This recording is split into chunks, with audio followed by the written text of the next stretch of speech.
Mga pamamaraan sa pagpapalaganap ng impormasyon upang maiwasan ang mga krimen sa buong rehiyon, mas pinagting ni Police Brigadier General Andre Perez Dizon.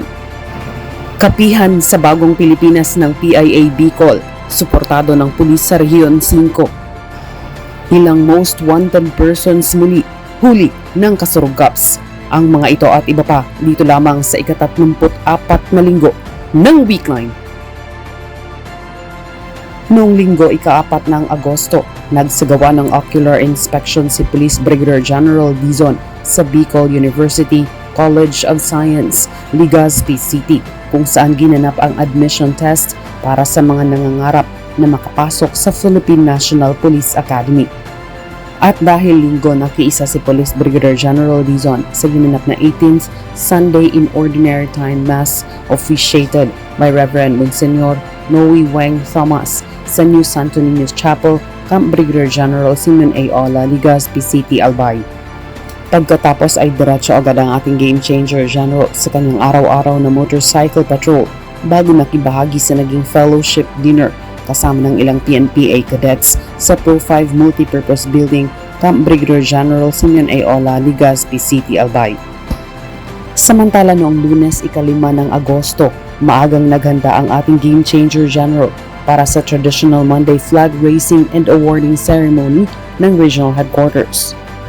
Naroon din siya sa naging change of command and retirement ceremony para kay Major General Adonis R. Bahao, Commander 9th Infantry Division, Philippine Army, kung saan si Lieutenant General Roy M. Galido, Commanding General, Philippine Army, ang naging presiding general officer sa 9th Infantry Division Headquarters, Camp Elias, Angeles, Pili, Camarines Sur.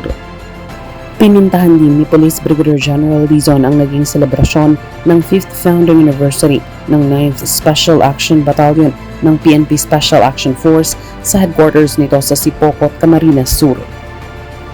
At pagsapit ng dapit hapon, hindi pa rin kinalimutan ang motorcycle patrol upang masiguro ang pangako ng ating butihing Regional Director na maximum police presence sa mga lugar ng Daraga at Legazpi, gayon din sa iba pang lugar ng Bicol kasama ng iba pang Kasurug-Gaps. At noong Martes ika-6 ng Agosto, guest speaker ang ating makamasang Regional Director sa tinawag na programa ng lokal na gobyerno, ang Kapihan sa Bagong Pilipinas, na pinangungunahan ni Director Ramil A. Marianito, ang Regional Director ng Philippine Information Agency ng Region 5. Nakiisa din siya sa naging turnover of renovated 2-classroom building at 50 solar street lamps kasabay ng isinagawang dental, medical, optical and legal mission sa Dita Elementary School, Barangay Dita, Gubat, Sorsogon. At noong Miyerkules ika-7 ng Agosto, pagkatapos ng maagang bicycle patrol, guest of honor and speaker ang ating butihing direktor sa ginanap na closing ceremony ng K9 Combat Tracking Course sa Pro 5 Grandstand sa loob ng regional headquarters.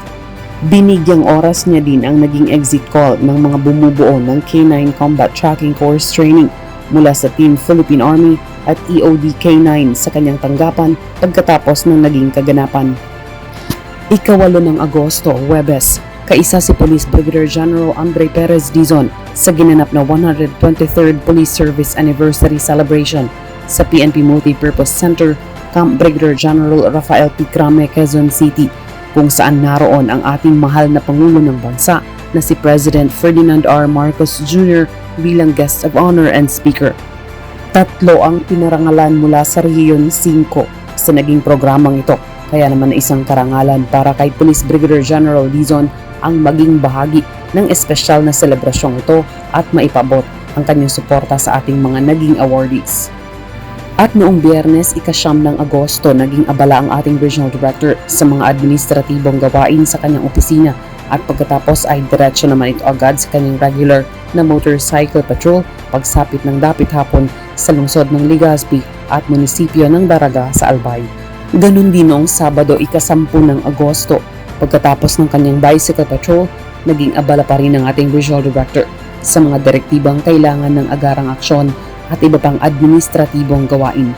Sinundan naman ito agad ng kanyang nakasanayang motorcycle patrol kasama ng iba pa nating Kasurug-Gaps motorcycle patrollers. At sa mga operasyong naisagawa sa buong linggo mula ika-4 hanggang ika-10 ng Agosto taong kasalukuyan, umabot sa halos 2.5 milyong pisong halaga ng illegal na droga ang nakumpiska ng mga operatiba ng pulis sa Rehiyon 5 na nagresulta sa pagkakaaresto ng 37 suspects mula sa 36 na ginawang operasyon. Nanguna dito ang Camarines Sur Police Provincial Office, sinundan ng Albay Police Provincial Office at pumangatlo ang Masbate Police Provincial Office. Sa kampanya kontra illegal gambling, inaresto ang 35 suspects mula sa ginawang 13 operasyon. May 49 na operasyong naisagawa naman sa kampanya kontra loose firearms kung saan 8 ang inaresto. Habang mahigit 300,000 pisong halaga naman ang mga kagamitang kumpiskado sa iligal na pangingisda kung saan arestado ang 19 na suspects sa 10 ginawang operasyon. Huli naman ang 9 na suspects sa kampanya kontra illegal logging na nagresulta sa pagkakakumpiska ng mahigit 48,000 pisong halaga ng mga lumbers at fleeches. Samantala umabot sa 107 most wanted persons ang inaresto sa buong Kabikulan sa nakalipas na linggo, habang 7 ang huli sa mga hakbang kontra insurhensya at 3 naman kontra criminal gang. Makibalita sa mga kaganapan ng Police Rehiyon 5 sa ilalim ng liderato ng ating Game Changer General dito lamang sa kanyang linggo-linggong Weekline. Dahil kay Police Brigadier General Andre Perez Dizon, serbisyo ay damang-dama. Serbisyo ay uunahin ka at ipapatupad ang serbisyong APD, approachable, presentable, and dependable kasurugkaps.